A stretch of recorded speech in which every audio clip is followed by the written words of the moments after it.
Finding life a bit complex? Confusing? Aware that your old strategies aren't working? Why not ask Pam and Marilyn? This is the Irreverent Therapists, and we're here to add some clarity, humor, and a bit of what might be considered blasphemy to your day.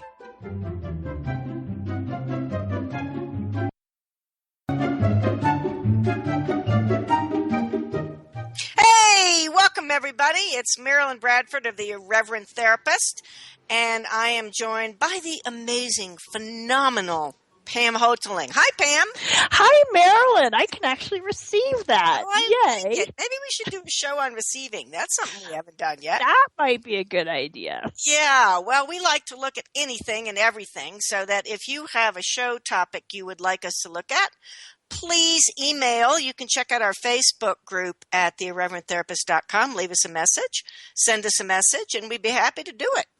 Okay, so today is August 12th, and our show is entitled Choosing Happiness No Matter What. That's kind of like, what do you mean? You can choose it? You can just be happy? After your turtle dies? It's amazing. Okay, so how much have you tied your happiness to events or other people? Most of us get happy around births and weddings, but believe it's wrong to be happy in the face of serious or significant circumstances like divorce or death. What if happiness is a choice you can make anytime, anywhere, no matter what? And what if that choice for happiness is a contribution to the world? I'm going to read the last sentence again, because I think this is really the crux of the whole thing. What if that choice for happiness is a contribution to the world? Yeah.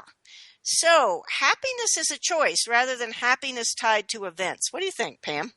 Well, yeah, actually, when you were reading the little, intro thing, what it made me think of is, so often we look to outside of us. Like, well, if all these things happen in just the right way, then I'll be happy. Or if I have the right partner in life, then I'll be happy.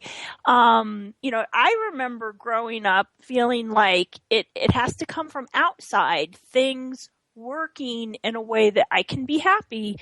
It was never introduced to me as a possibility, as happiness is just something you choose. Right. And it's not dependent on anything outside of you. Yeah, absolutely. And I actually couldn't fathom as a child and as most of my adult life choosing happiness unless I got the result that I wanted. In other words, if I went out with a guy and I really wanted it to work out and it didn't work out, I had to be sad. It was almost like, well, this is interesting. Let's take the whole range of what most people consider emotions. It's like you have to, there's like an attachment. The event happens, you judge it, now there's a big one, as good or bad. And if it's bad, you attach this set of emotions. And if it's good, you attach this set of emotions. And you think that's natural or normal or logical or the way it is or truth or something like that. Whew. Well, and when you're going about it that way, that's where you get people feeling like, well, I should feel unhappy, but I don't. Or I should feel, it's like I finally got, the man, the car, the house, the job, the promotion, the whatever it is, the kids, the trip around the world, whatever it is you decided was going to give you happiness, you finally got it, and then now you're not happy. Well, why is that, Pam? Well, it's just what you were talking about, because, people tie. It's like, okay, if I judge this as the good, right thing, I should be happy. If I judge this as the bad, wrong thing, I should not be happy. And, everything in that is conclusion and judgment, and there's no room for what actually is for you. So what do you mean by what actually is? I'm just going to be kind of the devil's advocate here. Well, and I'll bring up a life experience. I can remember when my mom died, and I had, all kinds of friends and relatives came. Mm-hmm. And I can remember my brother, my sister, my cousins, we were all in my kitchen, and we were all laughing and having a great time. And, one of us was like, this feels so weird. Like, we're so happy to see each other, but we're here because mom died. Yes. And so it was like, so there was this kind of, we should be all sad and grieving, so what I mean by what is grief isn't a steady state where now someone died, I'm grieving and I'm constantly grieving. It's like, what's true for you in the moment? In this moment, I'm having a good time seeing my cousins, Right. and the next moment, I'm crying because my mom died. Yeah, exactly. It's just what is for you, not what should I be feeling because the circumstances require this. Well, and I think death is a good thing to talk about. It's a nice, light, airy subject, because actually it's not just the event. It's everything that this reality has made that event mean. Yeah. And this really knocked me out one time. I had a client this was very early on with me as a therapist, but I had a client who came in and said, I can't remember if it was her father or mother died. And I'm like, I'm so sorry. And she's like, I'm not. I'm so happy that.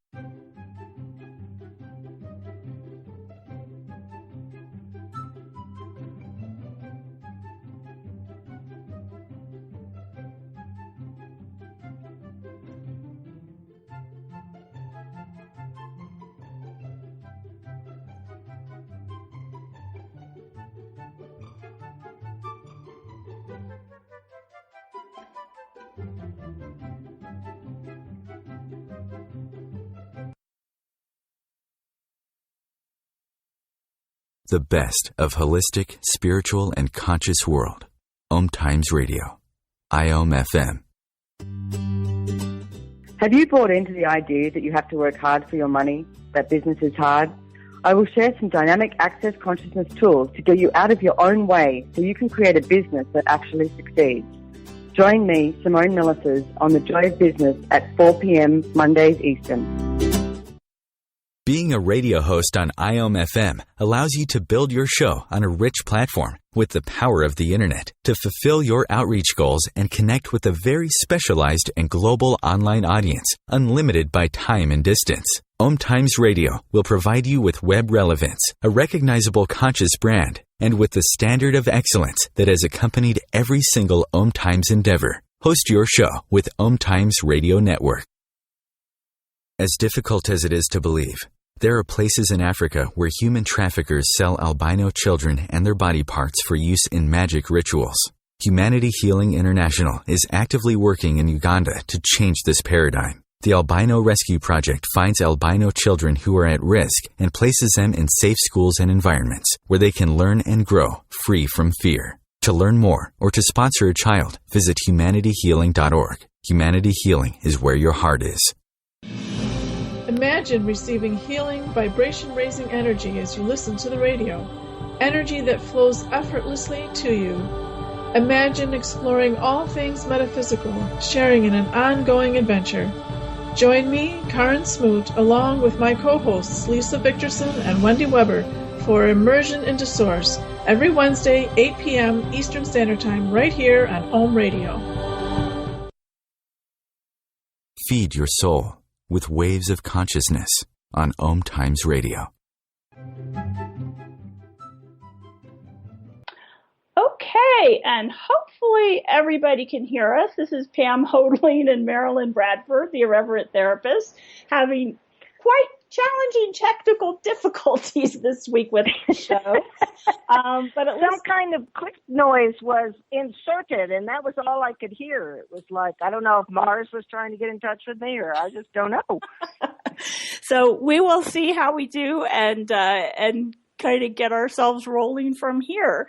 So Marilyn, right before you dropped off and then we dropped off, you were talking about the lady who came in and was like, hey, I'm thrilled that my mother or father or whoever had died. And I said a little bit about that, but let's hear what you were going to say about that. Well, it was a real game changer for me, because one of the things that made me realize is just how many assumptions I had, not just about death and what it means to various people, but what relationship is, what's good and what's bad, what's good in marriage, what's not good, what's good in job, what's considered responsible, what's considered the right response. And it was like, I probably sat there with my jaw open.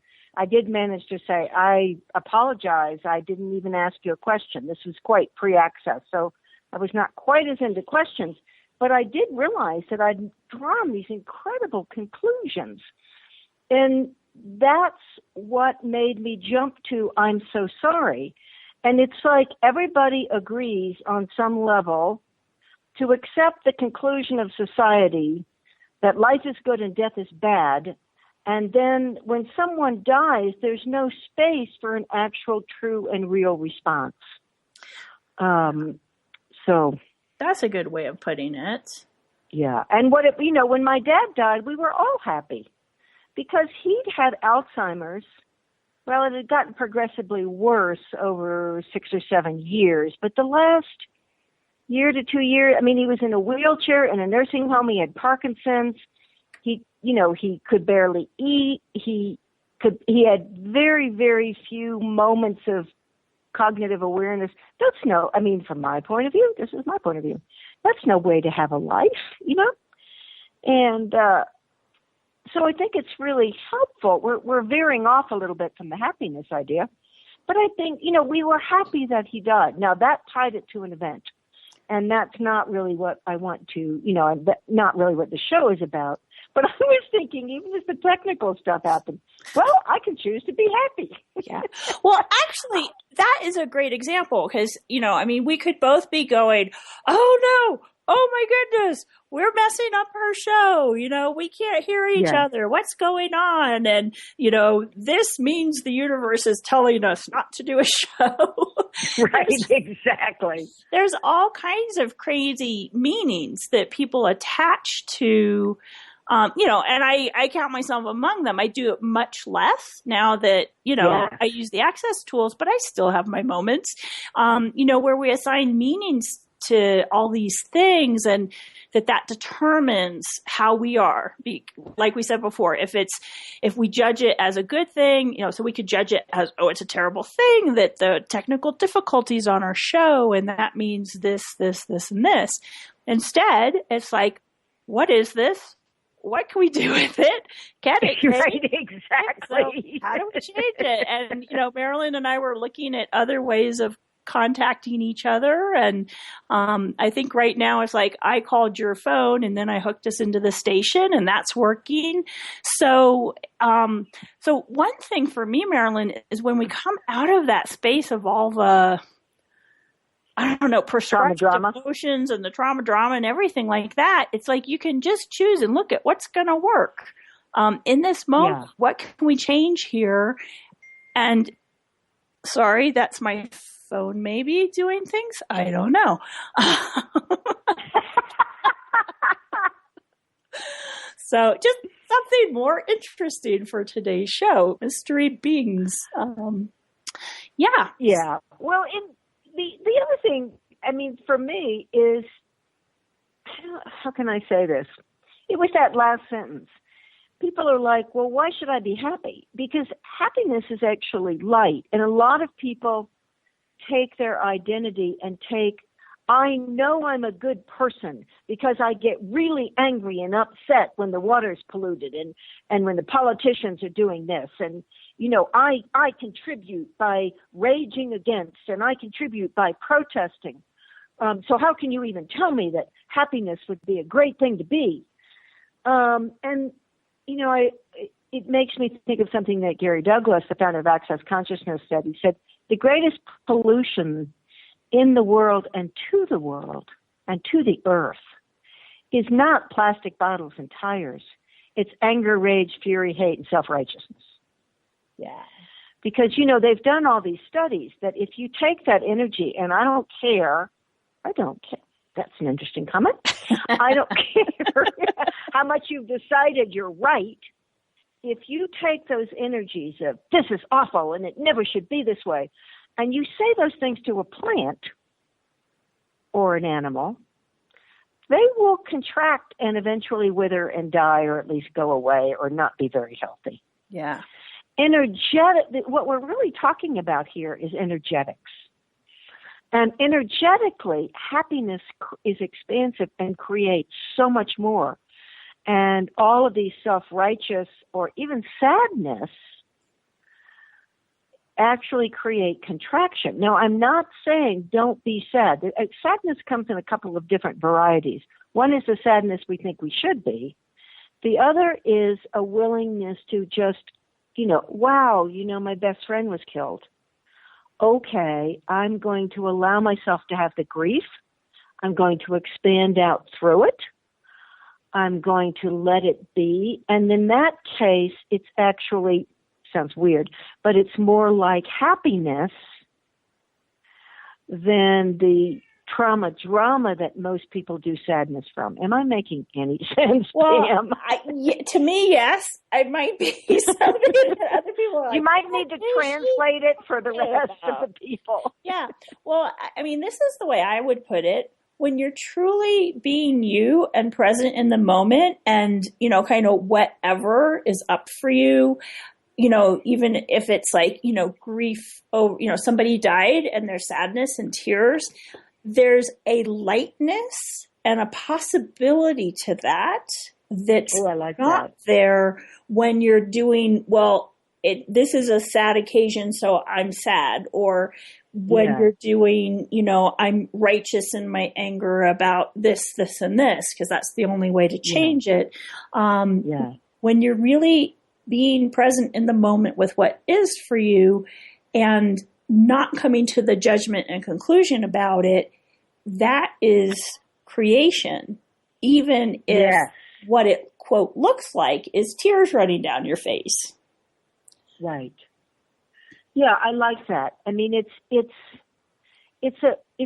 sort of is what it is, rather than I'm reacting in the way I should react, or I'm reacting, and I don't mean to put that down. I'm reacting automatically. I think that's a lot of it. Yeah. We go into this robot kind of thing. Oh, death. I need to go to Greece. It's bad, terrible, and horrible. Oh, a wedding. I need to be really happy, rather than being aware, these people are probably going to last about 2 months, if that. Yeah. Yeah. But all of those responses are actually considered, like if you actually say to somebody, I think this couple's going to last about 2 months, and it's from an awareness, you're probably going to get shunned. How can you say something like that, Yeah. Yeah. Well, it's, oh my gosh, I just had like the most brilliant thought and it went away. I was going to say something amazing.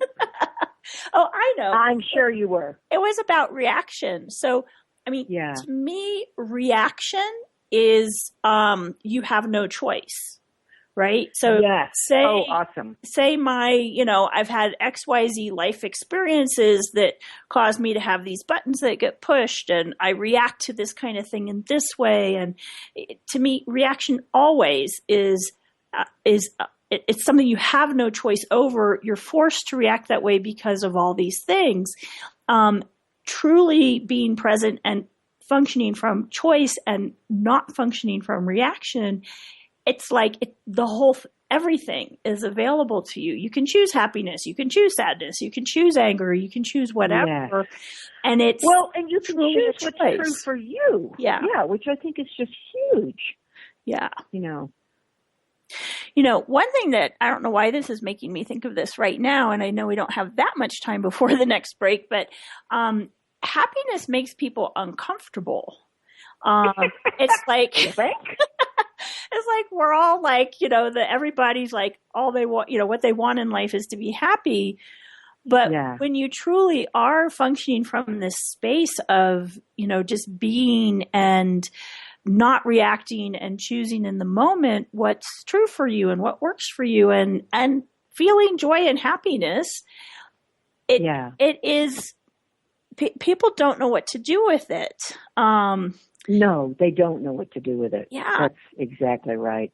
I can remember, because I get, you and me both, we travel a lot. We choose to. We are choosing to create our lives in a way that we do that. And I would go into my workplace and, I've just been to Venice and I'm about to go to Costa Rica. And it's, all these things that some people dream of doing and never do. And I create it fairly easily and I enjoy what I'm doing and I'm not stressed over my work. And, people, I could tell people had a problem with that. So, yeah. Because actually we're just going to break. Oh, so okay. We will going to break. And we will be back.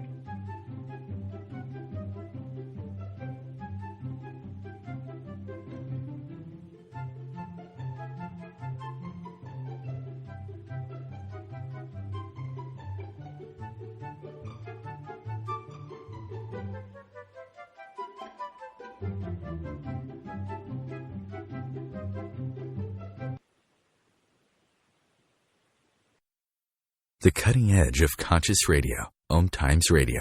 IOM FM. The truth is, you can't change the world if you're broke. I know. I tried. Isn't it time you turned your life's calling into a profitable, freedom-based business? I'm Michelle Barr. Join me every Thursday at 2 p.m. Eastern for Sacred Success. Host your show on IOM FM, the radio network of OMTimes Media, one of the more recognized brand names in the conscious community, and is backed by the extensive marketing reach of OMTimes. Hosting a show on IOM FM immediately connects you with our extensive dedicated community. What if business could be fun? What if business is the adventure of living? What are you choosing? Where do you do business that makes it easier, more fun, or more joyful for you? We'd love to see where you do business. Connect with us on Instagram at Joy of Business or Twitter at Joy of Business, and share your pictures with hashtags Business Done Where and Joy of Business. Let's change the world with business. Circle of Hearts Radio is a sanctuary on the airwaves. Join me, Grandmother Elia, in the circle on Sunday, 2 p.m. Eastern as I share information to both enlighten and nourish your soul. Free your mind. Expand your soul. OMTimes Radio. IOM FM.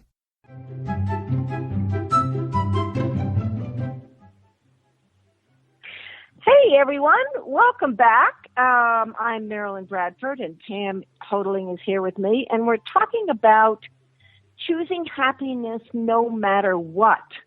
And what were we talking about? How being happy can make people really uncomfortable. Yes, absolutely. So what is that? What do you think it is that people actually don't like people to be happy? Well, I mean, one thing that pops to me is if we say it that way, I think people will be like, well, no, that's not true. I want people to be happy. So it's more okay. So what I recall when I first started using the Access tools and kind of coming out of, reacting to things and having all the, mental stuff in my head about shoulds and shouldn'ts, like when that all went away, what I realized is most of my friendships, we were bonding, relating to each other over what's wrong, right? It's like, I can talk to you about, this is bothering me and this is bothering me and I'm struggling with this and I'm struggling with that. And when it's like, well, I'm actually not struggling with anything and I'm not worried about anything and I don't really have any problems in my life. What is there to talk about? What is there to relate to you about? So I think it's more that kind of thing. Like people are so in the habit of connecting over struggle that when there's no struggle, they don't know what to do and they don't know how to talk to you. Well, and I think part of it is there's basically not a lot to say. Yeah. And, when you're really happy, you're just happy. You're not like, oh, this terrible thing happened, and this terrible thing happened, and this terrible thing happened. And, what I find is you can talk about ideas, you can create together, and I think that that's something that people don't really often know is possible. Yeah. Rather than complain and berate and all of that, you can actually sit and create together. And then that's something that you and I do a lot. And it's a very different space. Yeah. It's playful. It's fun. And so often I think that we've relegated playfulness and fun to children. Well, we're adults. We really no are fun serious, allowed. So, No fun allowed. Exactly. Yeah.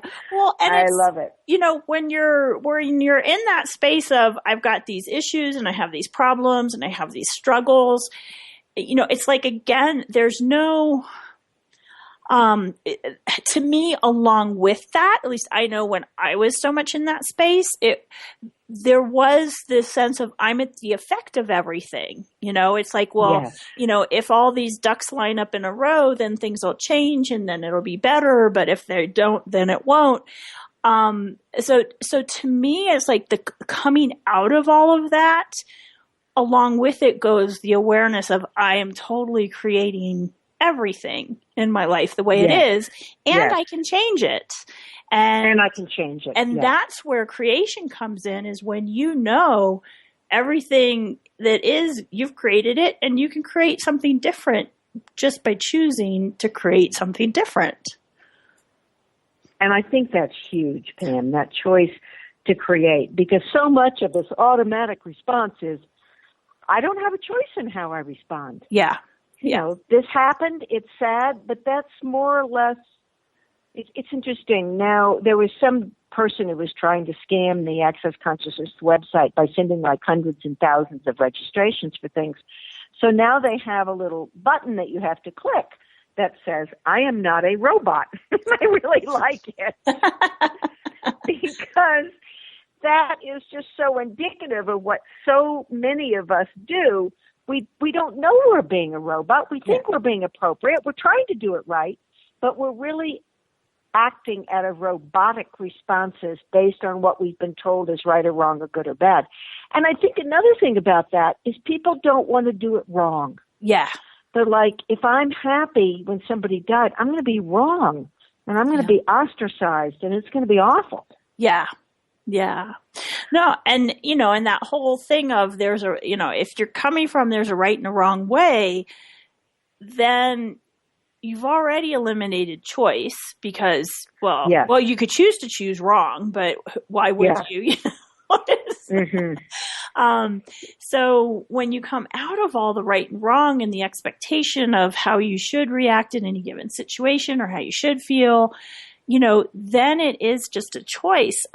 You know, one of the ways I talk about it in my classes is, you know, okay, so say I've got, you know, relationship drama going on. I've got, you know, my partner and I, you know, whatever is going on, but it's murky and it's reaction and all kinds of stuff, right? So, and to me, in any given moment, I have the choice to jump into that, buy it as real. This is my reality. I'm at the effect of what this other person is choosing, all of that. Or I can choose to use a tool that gets me into a different space where there's different possibilities. Now, for me and for you, those are access tools. You know, that's what we've found that really works for us. That, you know, what I know is, if I'm going down, I like how you say, down the rabbit hole into, you know, some drama, something, all I have to do is use the clearing statement, get my bars run, you know, ask who does this belong to, all these kinds of tools that we talk about on our show. If the choice to use one of those is the choice to not go into all that crap and to actually choose to create something different, and to know that I can choose and create something different, including choose to be happy and joyful no matter what. Yeah. And that choice to be happy and joyful, if you actually, I would invite everybody who's listening to the show or will be listening to it in the future, check in with that energy and just see how unbelievably light it is. Mm-hmm. You know, it's like, wow. And if you're having trouble checking in with it, remember a time when you were really happy. And, well, oh gosh, you know, I was talking about the two kinds of sadness. I think there are two kinds of happiness too, at least. And one of them is just this like, wow, awesome, it's so cool. And nothing really bothers you. Oh gosh, that remind me about that, Pam, because that's another thought that I don't want to have leave the station without me. But versus, okay, I'm really happy I got ahead of that person. There's happiness filled with judgment. Like, okay, now I've got my $1 million and I'm happy, and, I'm going to show my ex-wife or whatever it is, and happiness that is so inclusive of everyone and everything that there's really nothing that can dampen it. Because it's like the puppy reading, when the dog greets you when you come in the door and it's like, hi, it's that kind of happiness. So, and I'm going to be a bit controversial here and just say that, what you were describing is the happiness you feel when you get ahead of someone or, you really stick it to your ex or whatever. I would say that's not happiness. No, it isn't really. But people think it's happiness. They think it's happiness. Yeah. Yeah. Yeah.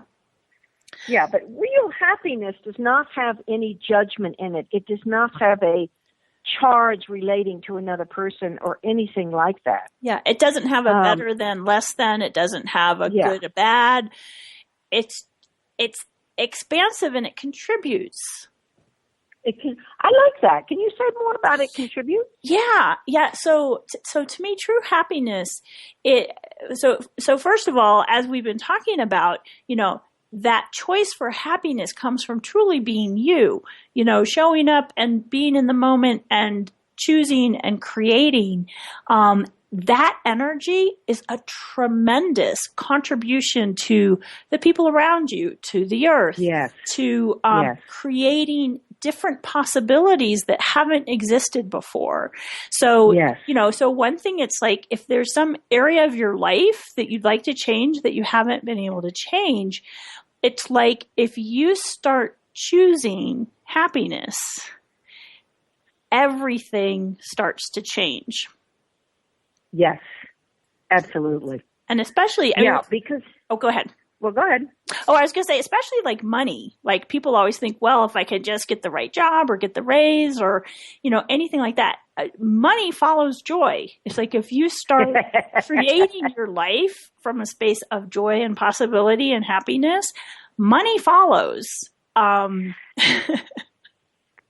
and it does actually. Because one of the things that I've noticed is that, when I'm in a funk mood, which is usually because I've come to a whole lot of conclusions and I've been singing, these are a few of my favorite conclusions. But one of them is that when things don't work out the way I think they should, one, I get upset, and two, I decide that's the way the rest of my life is going to be. Not that smart, but, but I actually cut off all of my money flows because I become so contracted. And whenever we're judging and coming to conclusion, we actually create, it's almost like an armor around ourselves that absolutely does not let money in. Yeah. And, I had a sort of, go ahead. I was going to say, can I just stop you a moment and say, this is exactly what I was talking about where, you're saying, okay, so something didn't go the way I expected. And you go into this conclusion, you put the armor around you. And, what I know about Marilyn is that probably lasts 5 seconds for her, on a bad day, maybe 15 minutes, but then you use the tools to start to change that space you're being and create something different than that conclusion and that armor. So because I was like, oh, that's such a good example of it. So I wanted to highlight that. Yeah, it's that you do, even in that, you have choice. And I think that's really, really important. And you can choose no matter what to be happy. We've talked a little bit about this, but I was recently on a trip to Europe, and right at the last minute, we had all these people drop out of class. And I was like, wow, that's really interesting. Okay. So I can get upset. I can blame my hosts. I was just enumerating all my choices. I can choose to be happy. I can ask what else is possible here. I can look at the energy of staying here versus, say, the energy of leaving. And I did I looked at the energy of staying. It was really light. I thought, well, that's really stupid to blame my host. It is what it is. We can ask questions. But blame is one of the distractor implants of access is never a good choice, folks. I don't often say never, but really blame is pretty much never a good choice.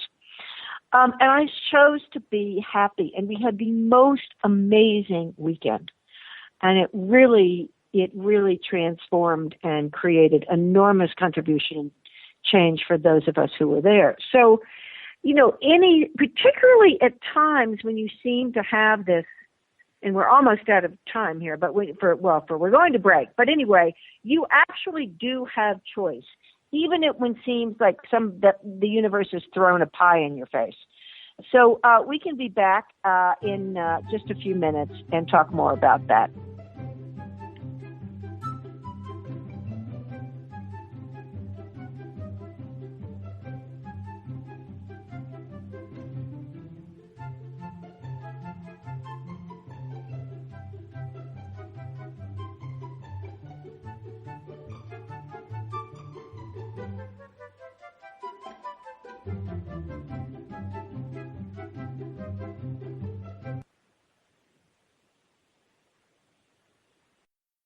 The future of Internet radio is here. OMTimes Radio. IOM FM. What if living didn't have to be so serious? What if you could move beyond your problems with greater confidence and ease than you've ever imagined?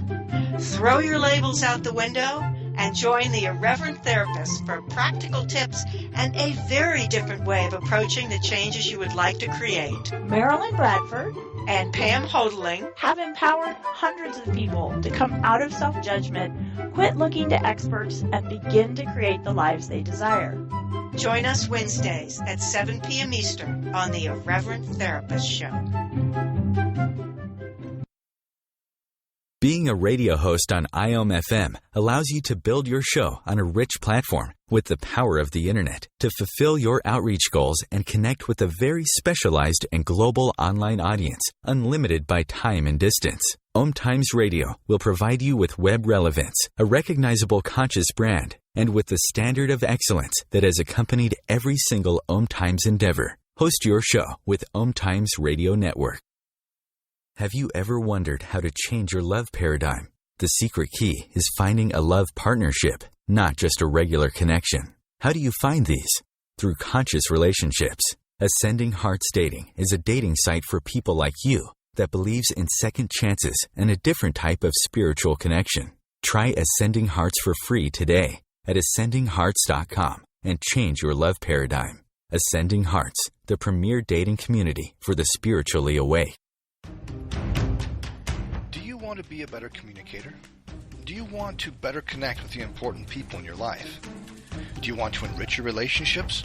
If so, join me, Matthew Cooper, on the Positive Control System Show every Wednesday evening at 11 o'clock p.m. Eastern Standard Time on OMTimes Radio. I'll meet you there. Bringing a more conscious lifestyle to your world. OMTimes Radio. IOM FM.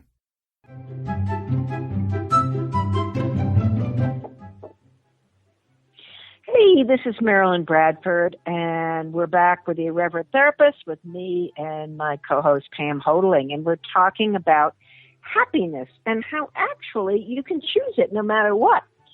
And during the break, I was thinking back of times when I had chosen happiness and just looking at what it can actually create, and it reminded me of a trip when I was going down to Costa Rica a couple of years ago. And at that point, I was living in Austin, Texas, and we were sitting in the plane, ready to take off. We'd all boarded. And I was in economy. I was in the aisle. There was a fellow in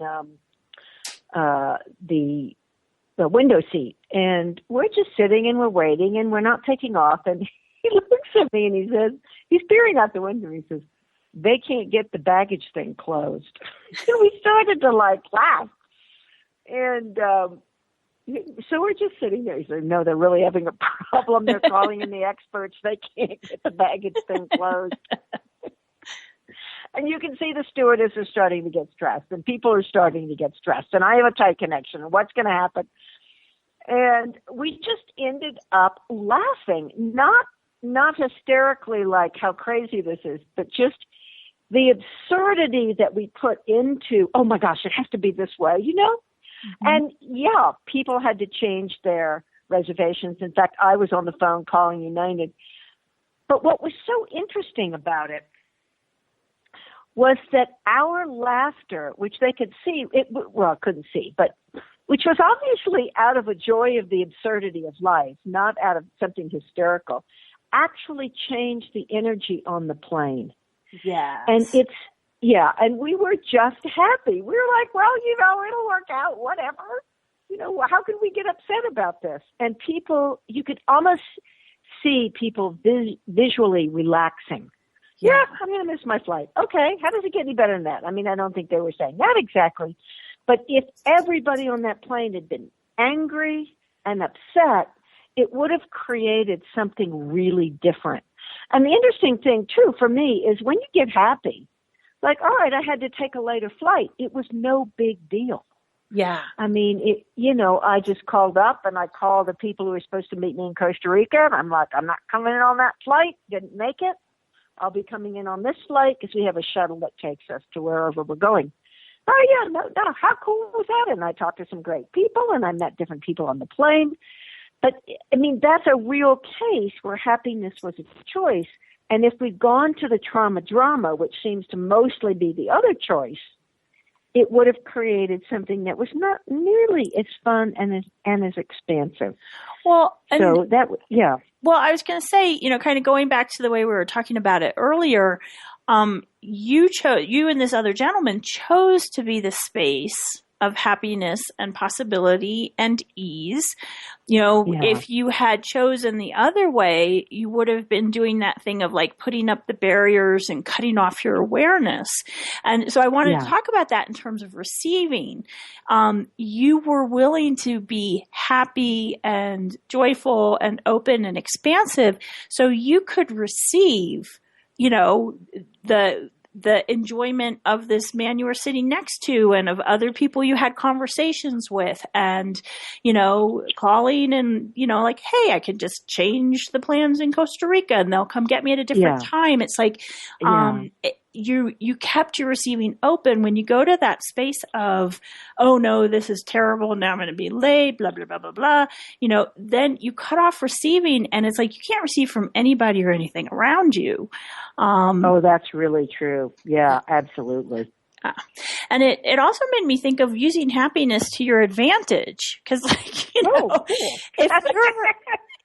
if you're in, a room full of angry people who are upset because their plane's delayed and you're the person who goes to the counter from a space of ease and like, wow, what else is possible here? How are you doing? This must be really stressful for you.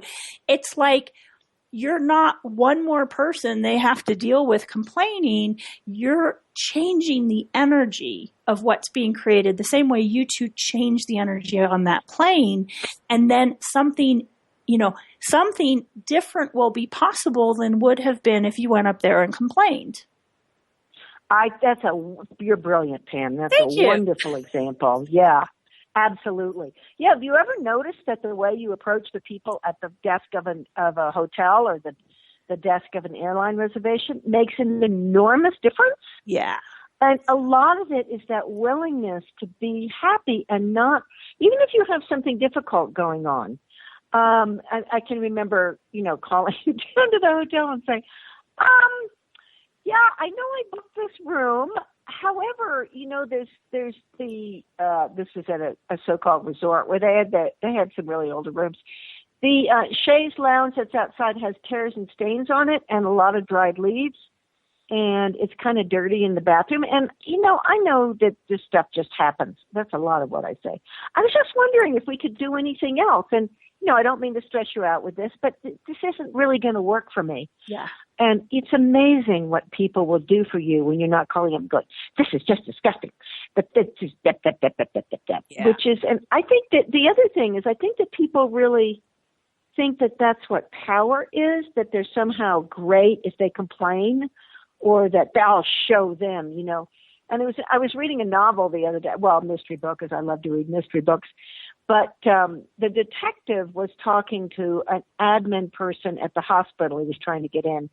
And the admin person was, well, we have to see your credentials and this and that.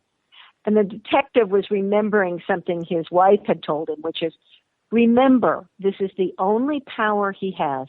Yeah. And if you don't acknowledge it, he's going to make your life difficult. If you do acknowledge it, he'll be so happy to help you. And we're a little away from happiness and into manipulation. But it's the same principle, basically. Yeah. Well, oh gosh, I had another brilliant idea as you were talking. What you were talking about made me think of it. Now I forgot it again. Now it's gone the way of all It's of that some kind brilliant of day. ideas. Yeah.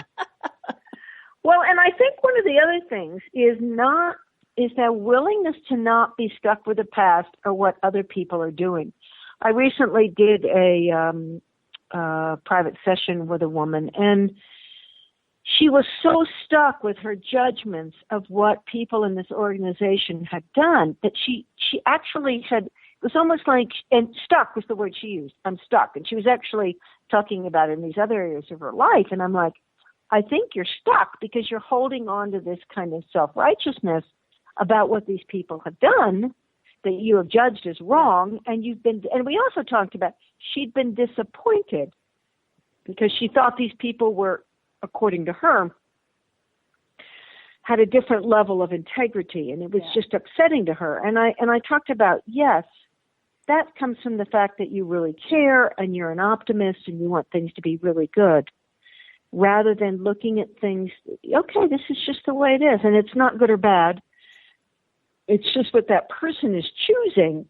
And how do I then go forward with my life and choose to be happy? Yeah.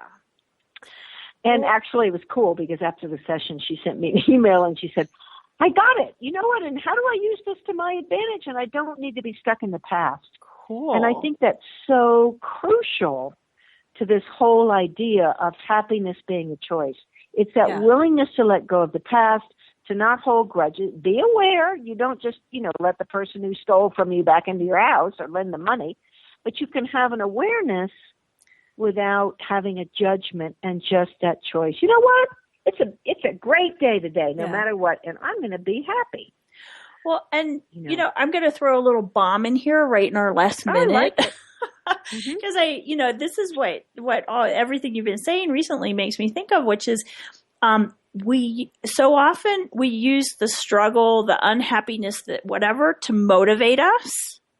And it's like I have to have something to overcome to get me off my duff and choose anything and do anything. And so a lot of times people can feel like, well, if I really am happy, I'm going to just sit here being happy. I'll never do anything.